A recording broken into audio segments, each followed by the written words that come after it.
Hello, everyone. Welcome to Learn English with Story. Today's story is about a man who changed the world with nothing more than curiosity, persistence, and courage, Albert Einstein. A teacher once said to him, "You will never amount to anything." But history proved otherwise. From a quiet boy with slow speech to the face of genius itself, Einstein's journey is proof that one voice, one mind, one dream can change everything. So listen carefully, not only to improve your English, but to discover what persistence and imagination can create. Now let us begin. Albert Einstein was born on March 14, 1879 in Ulm, Germany. His parents, Hermann and Pauline, were ordinary people. His father worked with electrical parts, and his mother loved music and learning. When Albert was born, there was nothing extraordinary about him, except one thing. His head was unusually large. The family even joked about it. They wondered if he would grow up to be normal. Little did they know, this child would one day change the world. Albert was very quiet. He did not speak his first words until he was almost 3. His parents worried, neighbors whispered, other children played and chatted. But Albert stayed silent. His family called him the quiet one. But Albert was not slow. He was thinking. He would sit for hours, watching the world, asking himself questions no one else thought to ask. When he was 5, his father gave him a gift that changed his life forever: a small compass.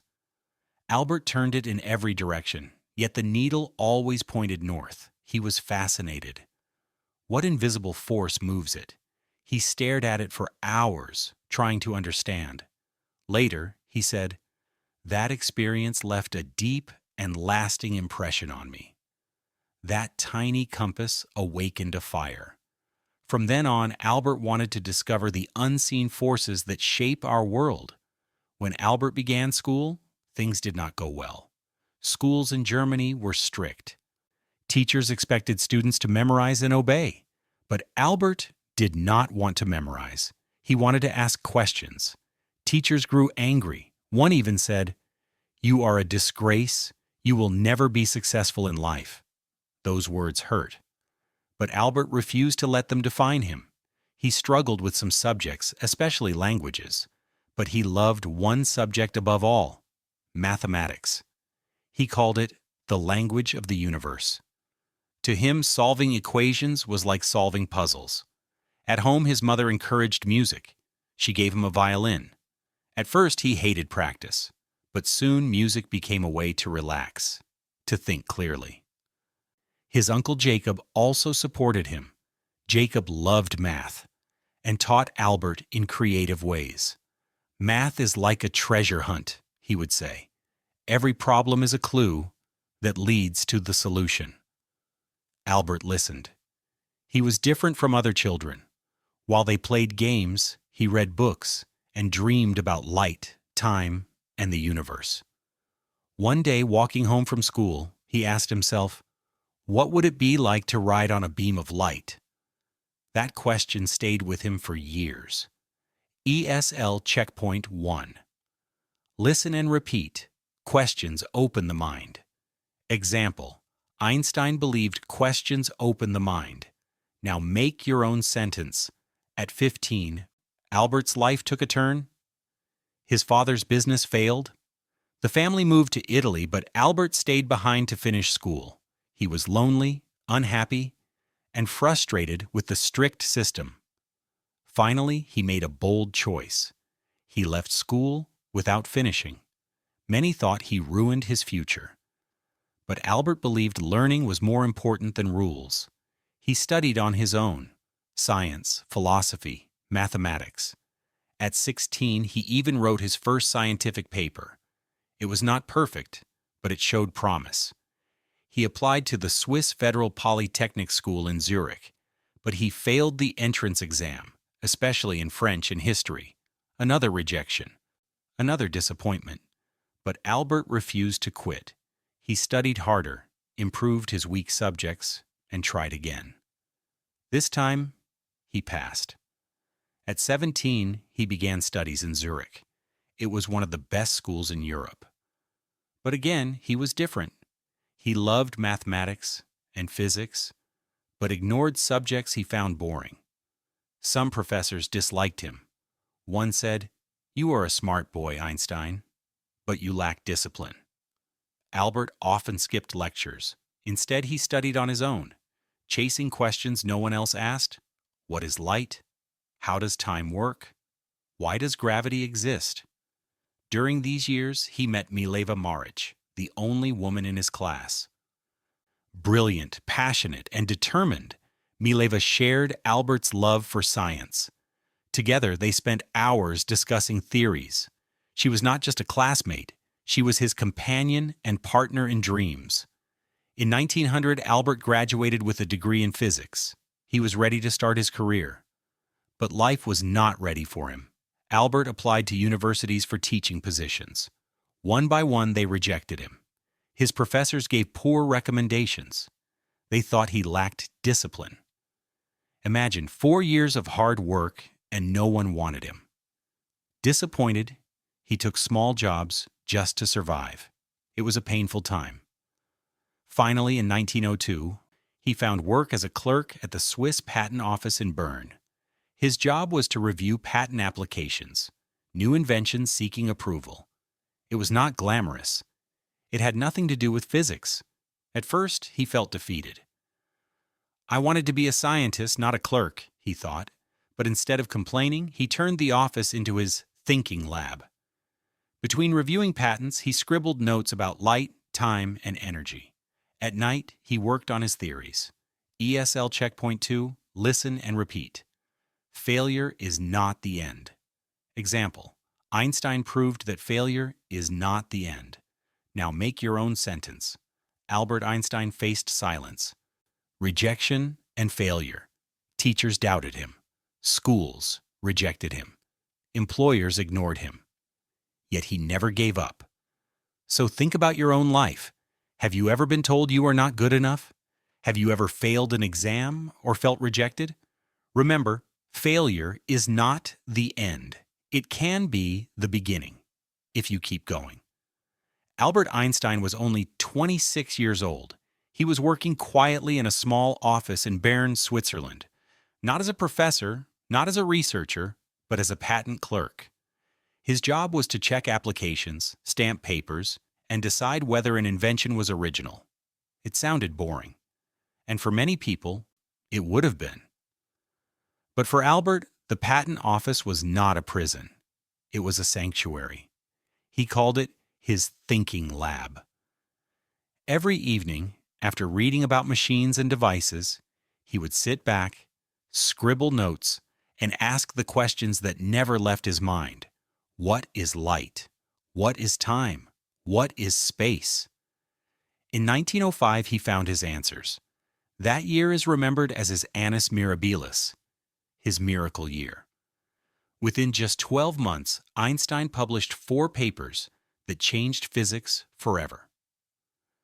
The first paper explained the photoelectric effect. For centuries, scientists had argued, is light a wave or a particle? Einstein suggested a bold idea. Light can behave like tiny packets of energy, photons. At first, people laughed, but this paper later won him the Nobel Prize. The second paper studied Brownian motion, the random movement of tiny particles in water. Einstein showed this motion was proof of atoms. At that time, many people still doubted whether atoms even existed. Einstein gave them the evidence they needed. The third paper was the special theory of relativity. Here he made the daring claim that time and space are not absolute. They bend depending on speed. The faster you move, the slower your time flows. The idea sounded like science fiction, but the math was clear, and it challenged centuries of Newtonian physics. And the fourth paper gave the world one of the most famous equations ever written, E, mc2. Energy equals mass, times the speed of light squared. It meant that matter and energy are two sides of the same coin. The entire universe could be understood in this equation. Imagine a 26-year-old clerk, unknown to the world, sitting in a modest apartment with papers scattered on his desk. And within months, his ideas shook the very foundations of science. At first, most scientists ignored him. How can a nobody in a patent office tell us about time and space, they asked. But slowly, curiosity grew. His work was too precise, too revolutionary to be dismissed. ESL checkpoint, listen and repeat. Ideas change the world. Now use it. Ideas change the world when we dare to think differently. Try your own. Ideas change the world when... Still, even after 1905, Einstein did not instantly become famous. He applied for academic positions. He wanted to teach, to research full-time. But his professors from Zurich still remembered him as a student who skipped classes, and they gave him poor recommendations. So, he waited. He worked quietly, took teaching jobs here and there, and continued to write. By 1909, universities could no longer ignore him. His theories were being discussed across Europe. At last, he was invited to lecture at Zurich, then in Prague, then in Berlin. Each step lifted him higher, from clerk to professor to one of the most promising voices in modern physics. But recognition came with weight. People expected answers. Journalists asked for interviews. Other scientists tried to challenge his work. Einstein remained calm. He once said, "I am no genius. I simply stay with the questions longer." He was never interested in fame. He cared only for the mystery of the universe. Even so, fame was about to find him. In 1915, after years of work, Einstein presented the general theory of relativity. If special relativity had rewritten time and space, general relativity went further. It redefined gravity itself. For centuries, gravity was explained as a force between objects. Newton said, "The apple falls because the earth pulls it." But Einstein proposed something deeper. The apple falls because the earth bends space around it. Gravity is not a pull. It is the curve of spacetime. This was radical, beautiful. But how could anyone prove it? Mathematics was not enough. Einstein himself admitted, "Without evidence, my theory is only a dream." That evidence came in 1919. A total solar eclipse darkened the skies. Astronomers from Britain traveled to Africa and South America to make observations. Einstein predicted that during the eclipse, the sun's gravity would bend starlight passing near it. If photographs showed the stars shifted, his theory would be confirmed. The world waited. Einstein waited. He was nervous, pacing. Would his bold idea survive the test of the sky? Months later, the results arrived. The stars had shifted, exactly as Einstein predicted. The news exploded. Newspapers shouted, "Revolution in science! Newton overthrown!" Overnight, Einstein became a global icon. He was no longer just a professor in Berlin. He was a celebrity. Children recognized his face. Journalists followed him everywhere. People called him the new Copernicus, the new Galileo. He, however, remained modest. When asked what he thought of his sudden fame, he replied, "When you are courting a nice girl, an hour seems like a second. When you sit on a hot stove, a second seems like an hour. That's relativity." His wit charmed the world. But beneath the jokes lay a profound truth. He had changed how humanity understood the universe. ESL checkpoint. Listen and repeat. Time and space can bend. Now use it. Time and space can bend. Einstein proved with relativity. Try your own. Time and space can bend when... By the early 1920s, Einstein was no longer just a scientist. He was a symbol of curiosity, of courage, of the power of imagination. Crowds filled lecture halls just to hear him speak. Even those who did not understand the equations felt inspired by his spirit. And yet Einstein himself stayed grounded. He reminded people, I have no special talents. I am only passionately curious. This was his gift to the world. Not only new laws of physics, but a reminder that great ideas can come from anyone, anywhere, even from a young man once dismissed as lazy and hopeless. As the world celebrated him, Einstein looked ahead. He knew that fame would not solve everything. There were still unanswered questions and challenges in his personal life. His marriage was strained. His homeland was changing. Europe stood at the edge of political storms. The revolution of ideas had made him famous. But new storms, both personal and global, were about to test him in ways equations could not solve. And that leads us to the next chapter. By the early 1920s, Albert Einstein was more than a scientist. He was a celebrity. Everywhere he went, cameras flashed. Crowds gathered just to see his wild hair and kind smile. Children pointed at him in the street. Journalists followed him, eager for a clever quote. In 1921, he traveled to the United States. There, thousands filled lecture halls. Many did not understand his equations, but they understood his story. A man who dared to challenge Newton and proved the universe was stranger and more beautiful than anyone had imagined. When he received the Nobel Prize in Physics, it was not for relativity, but for his explanation of the photoelectric effect. The committee was cautious, unsure if relativity was too bold, but the world knew. To them, Einstein was already a legend. Fame, however, was a double-edged sword. Einstein never cared for wealth or luxury. He wore old sweaters. He walked instead of riding in fancy cars.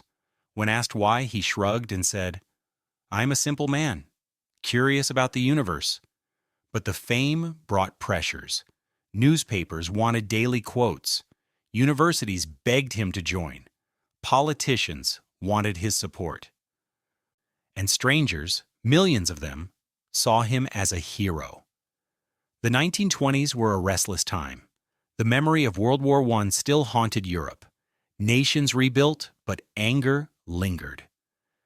Many scientists, caught in nationalism, supported military projects. Einstein refused. He stood for peace. He joined movements against war.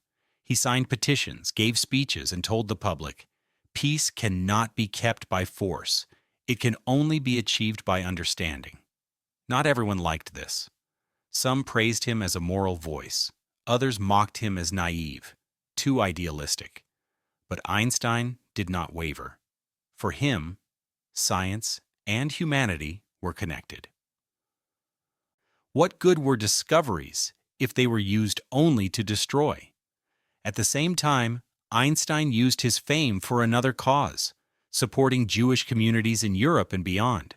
He raised money for schools, spoke against anti-Semitism, and dreamed of a safe homeland for Jewish people. This, too, earned him both admirers and enemies. Behind the public spotlight, Einstein's private life was complicated.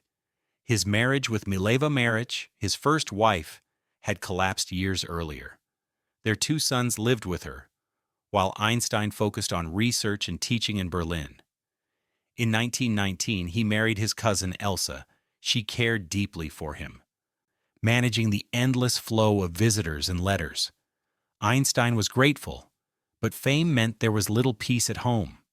Letters, interviews, invitations. His life was always busy, and whispers of affairs followed him, painting a picture of a man who loved ideas but sometimes struggled with relationships. Still, Elsa provided stability during his rise to global fame. She became his shield, allowing him to focus on what mattered most: science and humanity. While Einstein toured the world, darkness was rising in his homeland. Germany, after World War I, was broken. The Treaty of Versailles had demanded harsh penalties. The economy collapsed. Inflation made bread cost millions of marks. People stood in lines with worthless money, angry and desperate. And in this chaos, extremist voices grew louder. The Nazi Party, led by Adolf Hitler, promised strength and pride. They shouted about restoring Germany's greatness, but their message was poisoned with hatred, especially against Jews. Einstein, a Jewish scientist, became an easy target. Nazi newspapers mocked him. They called his theories Jewish science and tried to discredit relativity as nonsense. Some even spread lies, saying Einstein was part of conspiracies to weaken Germany. At first, he ignored them. Violent opposition, he said, is what every great spirit must face from mediocre minds. But the threats grew stronger. Posters called him an enemy. Right-wing groups put his name on lists of people marked for death. By the early 1930s, it was clear Germany was no longer safe for Albert Einstein. In 1933, Hitler came to power. The Nazis burned books they disliked, and Einstein's works were among them. Crowds cheered as flames swallowed pages of science, philosophy, and art. The message was clear: only Nazi ideas are allowed. Einstein was traveling abroad when this happened. He was in America, giving lectures. Friends sent him the news. His house in Germany had been raided, his bank accounts seized. His life was in danger. He never returned. Einstein resigned from German institutions. With a heavy heart, he said goodbye to his homeland. "I cannot live in a country where my books are burned," he declared. He and Elsa moved to the United States. There, Princeton University welcomed him with open arms. He joined the Institute for Advanced Study, a place where he could think freely. No teaching, no exams, only research. Still, leaving Germany hurt. Einstein had loved Berlin, its energy, its science, its culture. But now it was under a regime of fear. He carried that sadness with him. In America, Einstein became more than a scientist. He was a symbol of freedom, of the power of ideas against tyranny.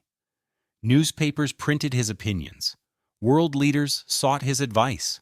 Ordinary people admired his courage to stand up to hate. He continued to speak for peace, but also warned of the dangers of fascism. Unlike some who believed Hitler could be ignored, Einstein insisted, "This man is dangerous. The world must not stay silent." Ironically, as a man of peace, he also signed a famous letter to President Franklin Roosevelt in 1939. In it, he warned that Nazi Germany might build an atomic bomb. This letter pushed America to start the Manhattan Project. Although Einstein himself never worked on the bomb, his famous equation E=mc2 was the key to nuclear energy. Later, he regretted his role. He said, "Mankind invented the atomic bomb, but no mouse would ever construct a mousetrap." Even so, his warning had been right. Ideas, whether used for peace or war, could change the world forever. By the late 1930s and early 1940s, Einstein had become a permanent resident in the United States. He gave up his German citizenship and embraced his new life in Princeton. Students called him Professor Einstein, though he no longer taught classes. Instead, he walked slowly to his office each morning, hair wild, pipe in hand, ready to wrestle with the universe. He had survived rejection, poverty, mockery, and exile. Now he was the most famous scientist on Earth, but even fame, even safety in America could not shield him from the weight of history. The world was on fire again. World War II was raging, and Einstein's discoveries, once born from curiosity and imagination, were now linked to weapons that could destroy humanity. This was the final chapter of his life's story, to balance his scientific legacy with his moral responsibility. And that takes us into the last act. And that was the journey of Albert Einstein, from a quiet boy who once struggled at school to a scientist who changed the world. His story reminds us that it doesn't matter where you start. What matters is keeping your curiosity alive, your patience steady, and your heart is open to new discoveries. By learning English through this story, I hope you not only practice listening and speaking, but also feel this simple message: everyone can shine in their own way if they dare to keep going and believe in their path. See you again in the next story.